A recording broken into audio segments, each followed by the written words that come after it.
adopté. Vous avez eu également, de manière traditionnelle, le compte-rendu des décisions prises par le maire en vertu de l'article L. 2122-23 du Code général des collectivités territoriales.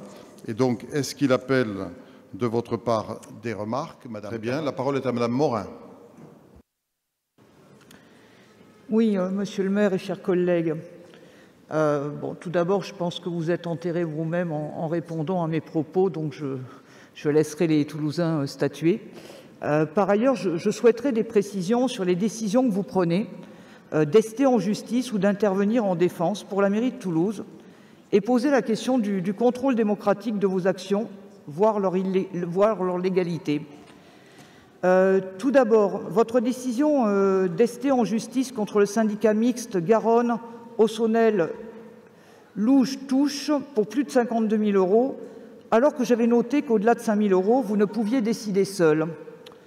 Et je pense aussi à l'affaire Monique Loriente, dont Médiacité a rapporté la situation il y a quelques semaines. Monique Loriente, dont la tentative de suicide dans les locaux de la mairie en 2014 a été reconnue en accident du travail et maladie professionnelle.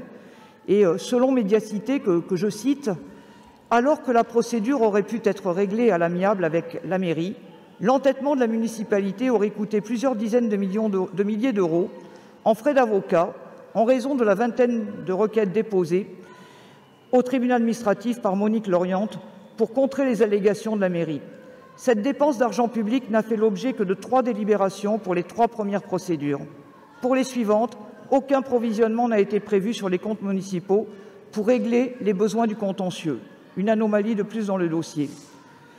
Alors, l'absence de décision, elle pose la question de la gestion, elle pose question sur la gestion transparente du budget, dont l'utilisation est, je vous le rappelle, régie par le Code général des collectivités territoriales. Alors, comment et avec quel budget a été rémunéré le cabinet en défense, ici Aveline et Goutal, l'avocat de Mme Loriente ayant estimé le coût pour 17 procédures à 65 000 €? Et comment cela se passe budgétairement et réglementairement? Merci. Alors, est-ce qu'il y a des élus qui ont des éléments de réponse? Je ne sais pas si vous avez, je ne crois pas, Madame, que vous aviez fait connaître votre question aux élus concernés de manière à ce qu'ils préparent la réponse, de façon à ce que vous disposiez de la réponse tout de suite en séance. Donc, je vais voir s'il y a des élus qui peuvent vous donner tout de suite certains éléments. Si on n'a pas tous les éléments, évidemment, on vous répondra par un courrier subséquent. Est-ce qu'il y a des élus qui souhaitent donner des premiers éléments ou est-ce qu'on préfère donner un courrier, Madame Morin? D'accord. Bon. On va vous adresser un courrier, Madame. Si vous le souhaitez, moi je dis ça pour une méthode dans votre intérêt, hein, pour les prochains conseils, si vous avez ce type de questions, si vous pouvez me les faire passer la veille, ça permet de rechercher les éléments pour vous donner les réponses tout de suite en séance. Si vous le souhaitez, évidemment. La parole est à vous, Madame. J'entends bien votre proposition et je saurai m'en saisir le moment venu. Néanmoins, il y a quand même des questions, il me semble, sur lesquelles vous pouvez répondre. C'est comment se fait-il déjà sur la délibération que j'ai citée que ça passe par une décision du maire alors que le montant est de plus de 50 000 €?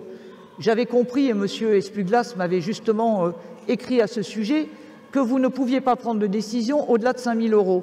Donc j'aimerais une clarification sur ce point et j'imagine que vous n'avez pas besoin de consulter les services pour me répondre ou que votre cher ami M. Espuglas pourra donner des précisions en la matière.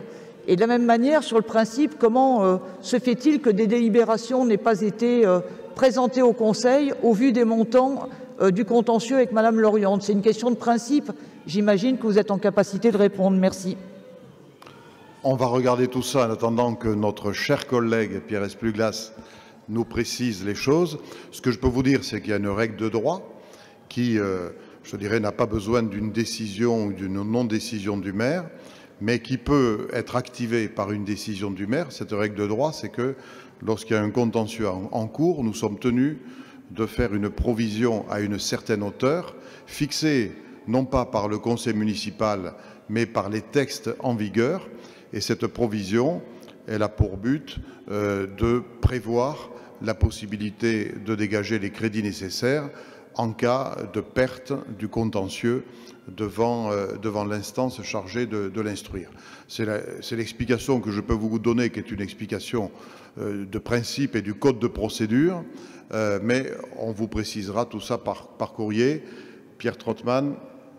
Oui, monsieur le maire, ce sont des décisions successives qui sont prises puisqu'il y avait plusieurs étapes dans la procédure et personne ne pouvait penser qu'on arriverait à une somme qui n'est pas vérifiée d'ailleurs puisque c'est vous seul qui l'a dite.